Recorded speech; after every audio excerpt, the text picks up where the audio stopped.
क्या दे रखा है हमें? अच्छा, ये प्रॉब्लम भी बड़े ही लाजवाब है, मतलब सभी प्रॉब्लम्स बड़ी अच्छी अच्छी हैं। अच्छा, इस प्रॉब्लम को जब आप सॉल्व करोगे ना तो बहुत सारी बातें सीखोगे। तो सीखो क्या दे रखा है इस प्रॉब्लम में।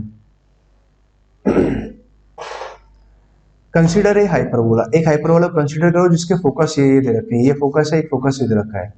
फोट ऑफ परपेंडिकुलर दे रखा है from the focus 6,9 upon any tangent to the parabola is 5,7। ये फोट ऑफ परपेंडिकुलर दे रखा है इस वाले फोकस से। Then point of contact of tangent is, तो मुझे टेंजेंट का पॉइंट ऑफ कॉन्टैक्ट निकालना है। ठीक है, चलो पहले रफ डायग्राम बनाते हैं और कलर भी कुछ इस तरह से लेना शुरू करते हैं। व्हाइट कलर से शुरू करते हैं। हमने क्या किया है, एक पहले हाइपरबोला बनाते हैं। अच्छा, डायग्राम ये हटाते हैं, हाइपरबोला से नॉर्मल ऐसे, ये हाइपरबोला बनाया, ये हाइपरबोला बनाया। ठीक है, ये हमने ऐसे लाइन खींचा। अब इस बात को आप समझाएंगे ना। अब क्या है, पहले तो आप कुछ पॉइंट समझो। पहला पॉइंट तो ये समझो कि ये जो हाइपरबोला मैंने बनाया ना, एक्स एक्सिस वाई एक्सिस अगर आप ये मान लेते हैं तो ये वाला हाइपरबोला यहाँ पे बना रहे हैं। पहली बात तो आप ये समझो। ठीक है, स्टैंडर्ड हाइपरबोला नहीं है ना। इस डायग्राम को मैंने यहाँ पर दिखाया हुआ। फर्स्ट पॉइंट, एक फोकस हमारे पास में कितना दे रखा है 6,9, तो मैं 6,9 को यहाँ कहीं लिख देता हूँ और यहाँ से हमने लिख लिया -4, -1। दूसरा फोकस ये एस मान लेता हूँ थोड़ी देर के लिए, एस डैश मान लेते हैं। ये foot of perpendicular from the 6,9 to tangent है ना इस पैराबोला 5,7। अच्छा, आप देखो कुछ प्रॉपर्टी सीखो। प्रॉपर्टी ये है कि अगर मान लो हाइपरबोला के अंदर अगर आप फोकस से किसी भी टेंजेंट पर अगर फोट ऑफ परपेंडिकुलर डालते हैं तो भैया ये लाई ऑन, जैसे यहाँ से आया ये टेंजेंट ऐसे मान लिया यहाँ कहीं कट कर रहा है, कलर थोड़ा चेंज करते हैं फोकस से। अब मैं प्रॉपर्टी बता रहा हूँ ना, बट ध्यान रखना पॉइंट नंबर 1, मतलब एक प्रॉपर्टी इसका मैं यूज होगा कि फोकस से अगर मान लो हम टेंजेंट पर फुट ऑफ परपेंडिकुलर डालते हैं तो that lies on auxiliary circle. वो कहां पे लाई करता है, ऑक्सिलरी सर्कल पर लाई करेगा। पहली बात तो अगर आपने यहां से फुट ऑफ परपेंडिकुलर डाला है तो ये कहां आएगा, ऑक्सिलरी सर्कल पर लाई करेगा। ठीक है, ऐसे इलिप्स के अंदर भी होता है सेम प्रॉपर्टी। और पैराबोला के अंदर क्या होता है प्रॉपर्टी वो भी समझ लो। अगर आपने फोकस से किसी भी टेंजेंट पर अगर परपेंडिकुलर डाला तो भैया ये फुट ऑफ परपेंडिकुलर कहां लाई करेगा, टेंजेंट एट द वर्टेक्स पर लाई करेगा। मतलब आपको मैंने पैराबोला में बता दिया, एलिप्स एंड हाइपरबोला में सेम आता है कि फोकस से, बार बार बोल रहा हूं मैं ना, क्या बोला मैंने, फोकस से। ठीक है, किसी टेंजेंट पर अगर आप फुट ऑफ परपेंडिकुलर डालते हैं तो that lies on the auxiliary circle, वो ऑक्सिलरी सर्कल पर लाई करेगा।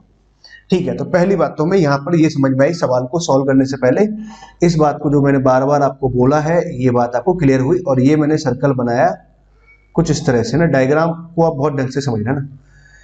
ठीक है, अब मान लो कि मैं एक टेंजेंट कुछ ऐसे बना देता हूं, ये टेंजेंट कुछ ऐसे गई, ये टेंजेंट है।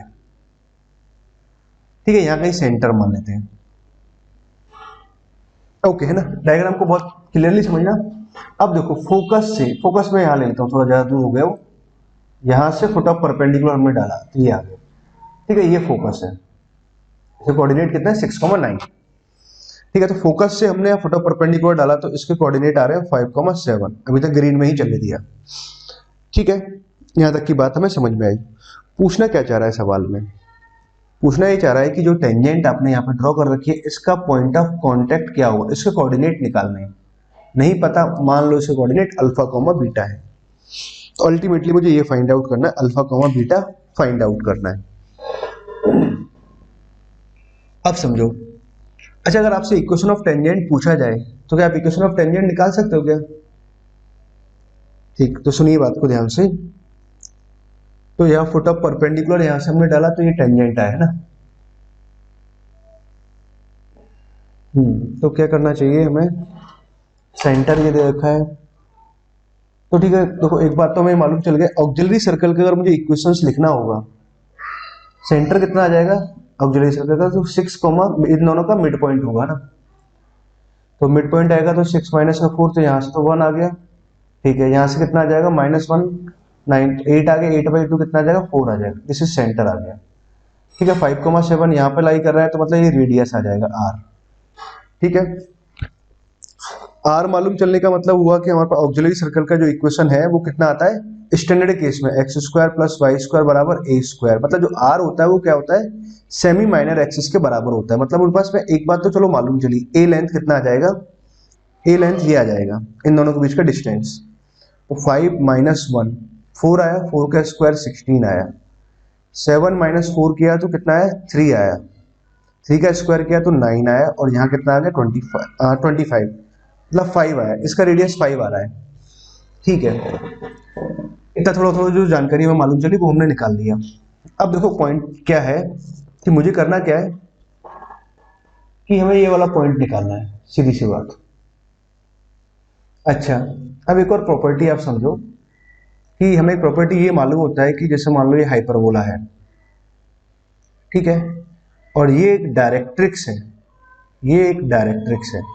अब मान लो कि आपने ऐसे एक टेंजेंट जा रही है, ये टेंजेंट क्या है, तो इतना जो पोर्शन आ रहा है that is portion of tangent, मतलब इतना हिस्सा पोर्शन ऑफ टेंजेंट जो होगा वो क्या करता है फोकस पर 90 डिग्री एंगल सबटेंड करता है।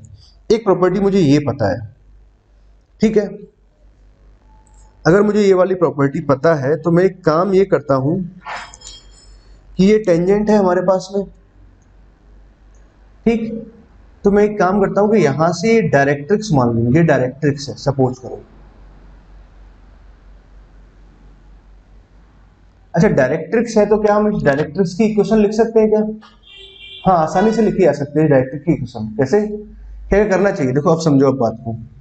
ये पोर्शन ऑफ टेंजेंट ये आया, ये आ रहा है हमारे पास portion of tangent between curve and directrix, ठीक है। पहले आपको मैं थीम समझाता हूं ना, इसको अगर मैंने सॉरी ओके बहुत गड़बड़ हो गया,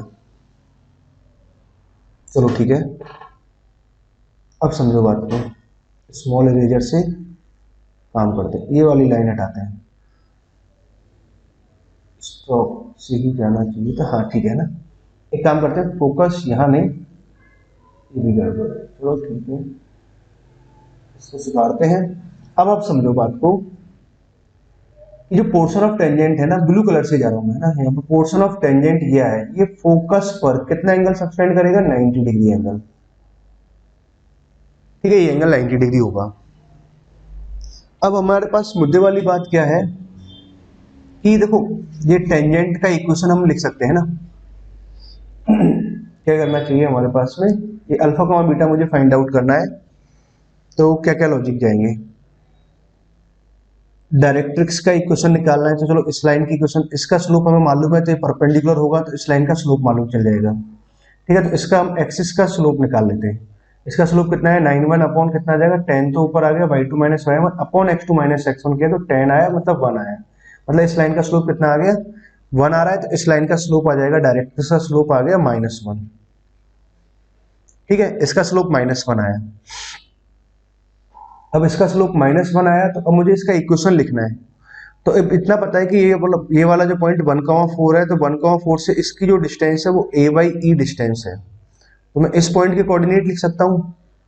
इस पॉइंट के कोऑर्डिनेट आप जब लिखोगे पैरामेट्रिक फॉर्म ऑफ लाइन से कितना लिख सकते हैं x1 plus r cos theta, ये लेंथ कितना है a/e लेंथ आया, और कॉस ऑफ थीटा यह y1 plus are sine theta हमने लिखा, तो आर लेंथ तो कितना आ गया a/e आया, और साइन थीटा यहां से हमने लिखा, ठीक है। ए का वैल्यू 5 आ रहा है, ठीक है, ए का वैल्यू 5 आया, और हमें क्या दे रखा है, ठीक है।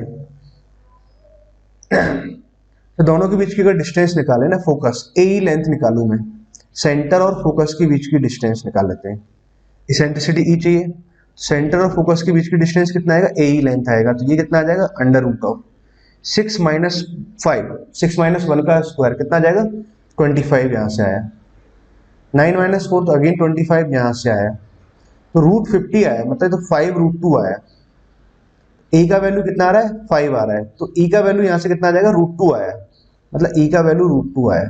कहने की बात ये रही, अगर ई का वैल्यू अगर √2 आया तो 1 प्लस ए का वैल्यू कितना आ रहा है 5 आ रहा है, यहाँ √2 आया, ठीक है। इस लाइन का स्लोप, इस लाइन का स्लोप कितना आ रहा है tan थीटा 1 आया। टेन थीटा 1 आया तो साइन थीटा कॉस थीटा कितना आ जाएगा 1/√2 1/√2 आया, मतलब मैंने यहाँ लिखा 1/√2 और यहाँ से 4 प्लस ए का वैल्यू 5, ई का वैल्यू √2 लिखा और कॉस साइन थीटा का वैल्यू 1/√2 हमने यहाँ लिखा। ठीक है, तो उसको सिंप्लीफाई किया, 5/2 लिखा हुआ है तो ये कितना आ जाएगा 7/2, यहाँ से 2 लिखा हुआ है तो 8 यहाँ से 8 + 5 कितना आ जाएगा 13/2 आया। ठीक है, तो हमारे पास में ये वाला पॉइंट हमें मालूम चल गया है ना, मतलब ये पॉइंट आ गया है ना, तो मतलब इक्वेशन ऑफ डायरेक्ट्रिक्स हमारे पास यहाँ से निकल जाएगी। ठीक है, तो इक्वेशन ऑफ डायरेक्ट्रिक्स हम लिख सकते हैं एक पॉइंट, तो ये हमें मालूम चला। दूसरा मुझे क्या करना था कि 5,7 हमें पता है।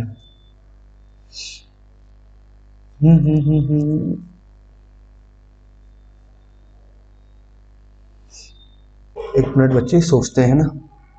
चलो इक्वेशन ऑफ डायरेक्ट्रिक्स तो हमने यहाँ तक निकाल दिया, डायरेक्ट्रिक्स की इक्वेशन निकल जाएगा, लिख ही लेते हैं क्या आने वाला है। ठीक है,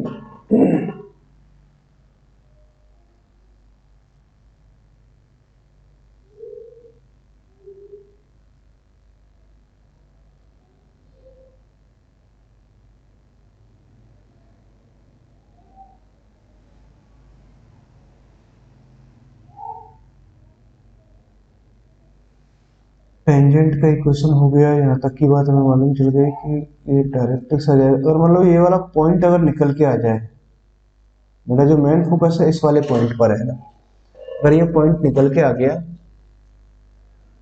तो हम क्या कर सकते हैं और ये टेंजेंट का इक्वेशन निकाल दें। अल्फा कॉमा बीटा हमारे पास में इस पे लाई कर रहा है। ठीक, एक कंडीशन ये आ जाएगा, दूसरा कंडीशन में परपेंडिकुलर वाला लगा दूंगा, तो यहाँ पर 90 डिग्री है तो m1 m2 बराबर -1 लगा देंगे ना। ठीक है, तो हम ये वाला तरीका लगा सकते हैं आगे, है ना।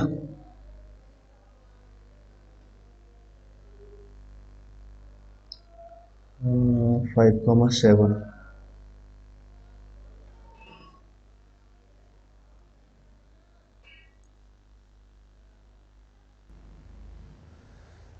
तो स्टूडेंट अपना जो मेन टास्क है क्या है कि ये वाला पॉइंट निकालना है ना।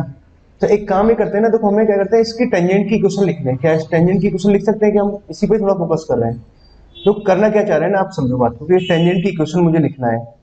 मान लो कि ये टेंजेंट की इक्वेशन हमने लिख पाए। ठीक है, उसके बाद में डायरेक्ट्रिक्स की इक्वेशन हम लिख देंगे। इन दोनों को जब मैं सॉल्व करूंगा तो ये पॉइंट मेरे पास मालूम चल जाएगा। ठीक है, तो चलो मैं एक और काम करता हूँ, टेंजेंट की इक्वेशन लिखते हैं। तो कैसे लिख सकते हैं, तो इस लाइन का आपको स्लोप पता है। ठीक है, तो और ये क्या है, इसमें परपेंडिकुलर है, तो इस लाइन का स्लोप तो मैं आसानी से निकाल सकता हूँ। कितना आ जाएगा स्लोप, डायग्राम को आप समझना, मैं स्लोप यही लिख रहा हूँ, इसका स्लोप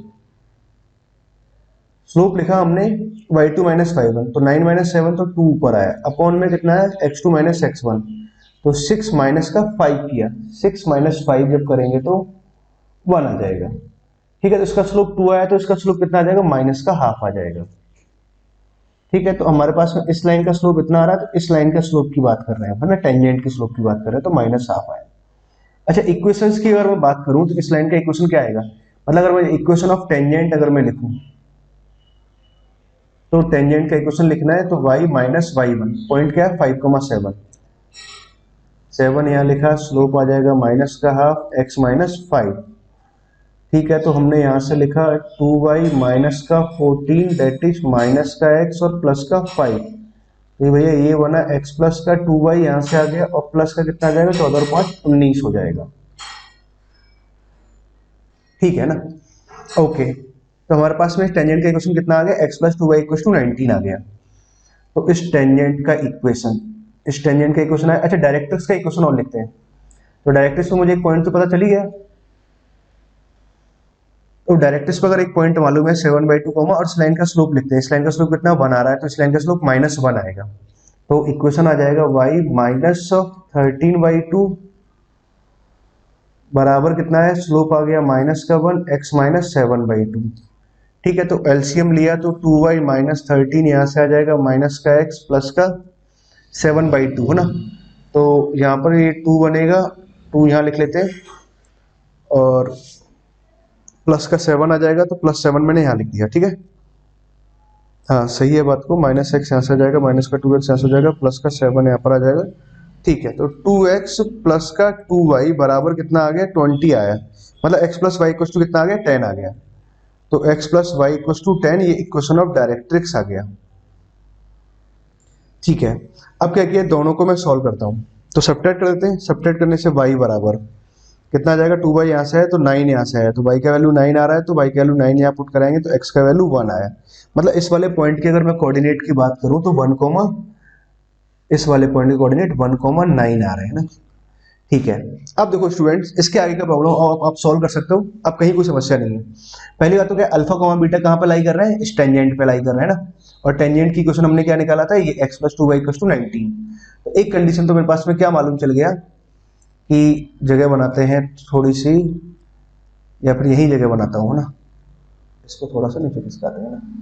पहली कंडीशन तो हमें देखो क्या मालूम चला, इसकी इक्वेशन आ रही है x प्लस का 2y बराबर 19। ठीक है स्टूडेंट्स, इसको आगे आप सॉल्व कर लेना, नहीं तो वीडियो काफी बड़ा हो जाएगा ना। अल्फा कोमा बीटा इस पर लाई करेंगे तो कंडीशन तो कितना आ गया, अल्फा प्लस 2 बीटा बराबर 19 आ गया। एक कंडीशन तो ये मालूम चली। ठीक है, नाउ दूसरी कंडीशन में क्या बोल सकता हूँ कि भाई इस पॉइंट की कोऑर्डिनेट कितना आ रहा है, 1,9 आया, तो इस लाइन का स्लोप और इस लाइन का स्लोप का प्रोडक्ट कितना आ जाएगा, -1 आ जाएगा।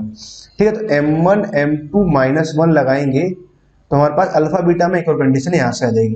मतलब इस लाइन का स्लोप, देखो मैं बता रहा हूँ यहाँ पे इंडिकेट कर रहा हूँ, इस लाइन का स्लोप और इस लाइन का स्लोप। ठीक है, तो इस लाइन का स्लोप चलो मैं डायरेक्ट लिख भी देता हूँ अभी ना।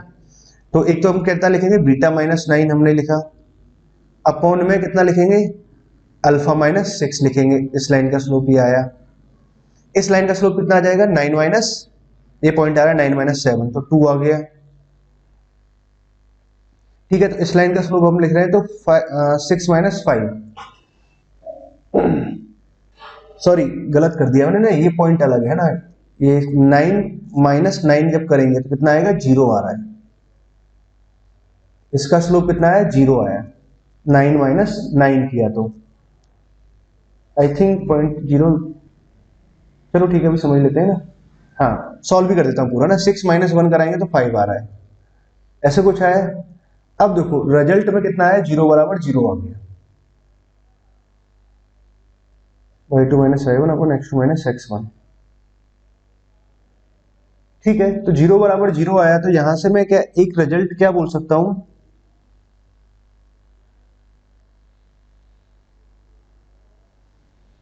बीटा बराबर 9, और बीटा बराबर 9 यहां पुट करेंगे तो 18 यहां से बनेगा और 1 यहां से आ जाएगा।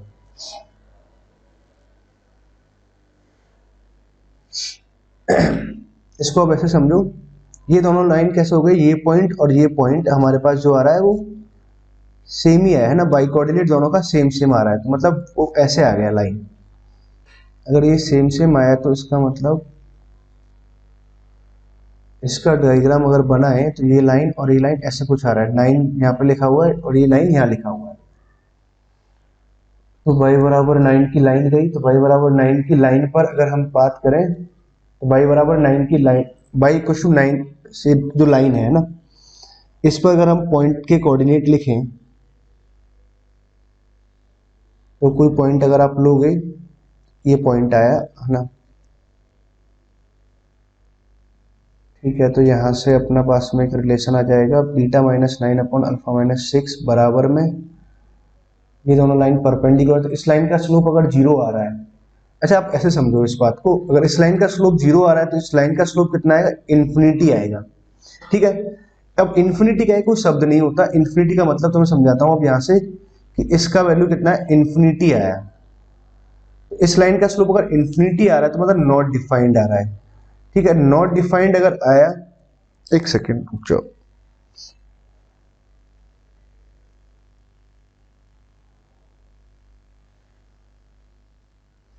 कहीं कुछ गलती तो नहीं कर रहे बच्चों, क्या आंसर दिया है थर्ड का आंसर, पहले तो आंसर चेक कर लेते हैं कहीं कुछ मिस्टेक तो नहीं है। थर्ड का आंसर सी है, तो सी है तो जैसा अपन सोच रहे हैं वैसा ही आएगा, क्या सी है ना, सही है एकदम ना, बिल्कुल सही सोच रहे हैं। देखो आप ऐसे समझो इस बात को, इस लाइन का स्लोप 0 हो गया, ठीक बात है, तो इस लाइन का स्लोप कितना है, इन्फिनिटी आया।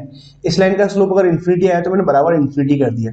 अच्छा इन्फिनिटी क्या है ना, एक्चुअली कोई टर्म नहीं होता है ना, इन्फिनिटी अपन कुछ ऐसे नहीं है, इन्फिनिटी का एक रिजल्ट निकाल सकते हो, मतलब इसका अगर स्लोप नॉट डिफाइंड आ रहा है तो इसका मतलब क्या हुआ, यहाँ से अल्फा का वैल्यू 6 आएगा।